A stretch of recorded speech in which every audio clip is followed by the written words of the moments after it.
In this video, I'm going to give you 4 cues that will help you either realize where you're going wrong or make you look and feel more powerful in work or your relationships.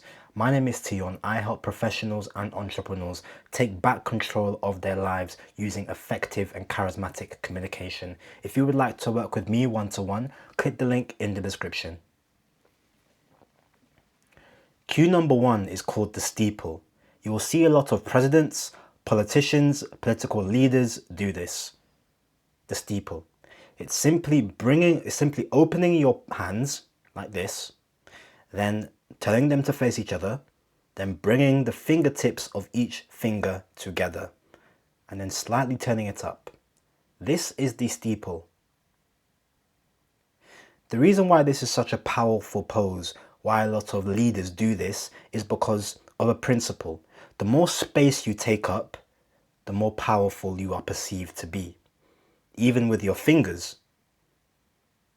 This takes up more space than this. Or this. Not showing your hands at all. Look at Elon Musk. Look at Barack Obama. Look at even Mr. Burns, someone like that. This is the steeple. Now, staying on Mr. Burns, be careful not to do this.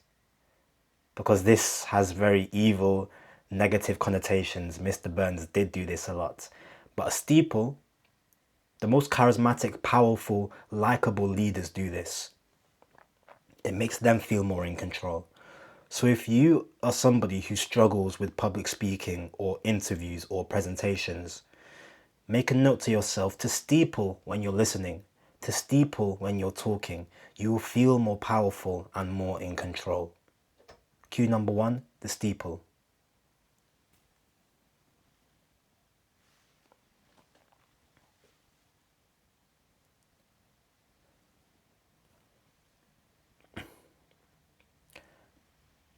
Now we have a cue which is called a danger zone cue. You shouldn't be doing this in many cases. Well, I'll explain on that a bit further maybe, but this is what it is. This is called blocking. It's whenever you block yourself from somebody, you block your organs, you either do this or you do this, you're blocking your torso or something like this. Anytime you put a barrier in between you and whoever you're speaking to, this is called blocking. Now we do this when we're feeling uncomfortable. We do this, and this can be different reasons. Uncomfortability speaking to someone, uncomfortability even when we're cold. This obviously warms us up more. We do this when we're uncomfortable in some sort of way, and this is a self-soothing behavior. It's a protective behavior. Now, at first I was going to say you don't want to do this at all costs, but that's not true, because the fact it's possible, the fact we can do it, means it should be used in some cases, and it should be used in those cases I told you before. If you're cold, obviously warm yourself up. If you are really truly uncomfortable, and this is if you're in a situation where you truly feel uncomfortable, then this is a self-soothing behavior. Where this can become a problem is if you are in situations where you're doing this because you perceive it as uncomfortable, but really it shouldn't be. Really you want to be able to thrive in those situations. Those situations can be conversations, interactions, interviews, public speaking. If you're on stage doing this because you find public speaking uncomfortable, it will show. If you're doing this in a conversation because you don't like speaking to people, it will show.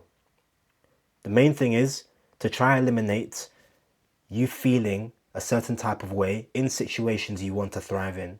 This will stop you from blocking. Let's now move on to the opposite of blocking, which is fronting. If you had to guess what fronting would be, based on blocking being this, what do you think fronting is?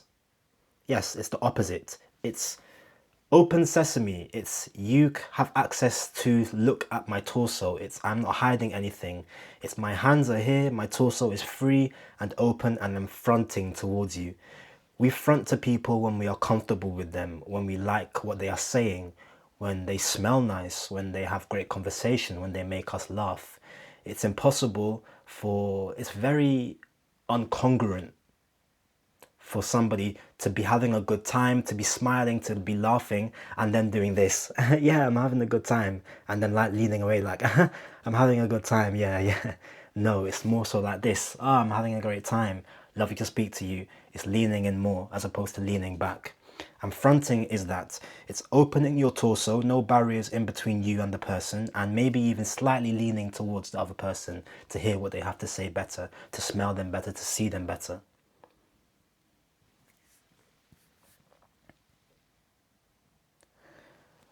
Let's now move on to the last cue. And this ties back into the first cue you mentioned.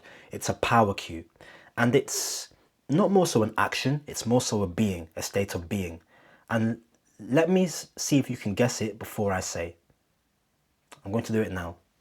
So I'm going to say a sentence, and I'm going to say it in two different ways in two different times. The first sentence. Hello, my name is Tion. I'm a communications coach. I help professionals improve their communication. That's the first way. The second way. Hello, my name is Tion. I help people improve their communication. I'm a speaking coach. So you noticed it was the shoulders going up or the shoulders staying down. In other words, it's the distance between our ear and our shoulder. The less distance between our ear and shoulder, I look like a turtle right now. And turtles are animals that when they feel threatened, they tuck their neck in. That is what you are perceived as if you do this. And it's not maybe not as exaggerated as this. It could be simply this. A lot of the time, even me, sometimes I do this when I'm working, when I'm talking even sometimes. I'll just remember, Tion, are your shoulders tensed or are they relaxed right now? Then I'll try to make them relaxed. And I'll say, wow, all this time my shoulders have been up. I didn't even realize. Over time that happens. We've been taught to do this way. It's been programmed in us. So just take some time to remember, firstly, the more distance between your shoulder and your ear, the more confident you feel and the more confident you are perceived as. And simply rolling your shoulders back, elongating your neck, just rolling it out, stretching even. Stretching helps with this also. Stretch, stretch, and just puts your shoulders down amazingly. You feel more in control, you feel more confident. Oh, as opposed to this all tight and tense, it even affects your voice. Cue number 4, another power cue. The distance between your shoulders and your ears. This has been 4 cues that you should pay attention to. And you know what? Let me shout out Vanessa Van Edwards. So we've got 2 different versions. Actually, no. Same versions, same content. I believe just different covers. Whichever one you want. Cues. This is the best book for understanding cues, what they are. I've given you 4 cues. There are over 100 cues. So many little things. There's micro expressions that are included as well. So many little things that we do that we miss. We miss in ourselves, we miss in other people. I highly recommend this book. And here, what's she doing here? You can see. Good job if you guess steeple. The steeple is a staple. I'll give you a bonus one while I'm here as well. I'll give you a bonus one. See how I talked about the distance between shoulders and ears? There is also a distance between elbows and torso. You see how there's like a triangle in between her arm and her torso? Because the more distance between that, the better. When you're sitting down, when you're standing up, when you're expressing yourself, hand gesturing, this is very different to this.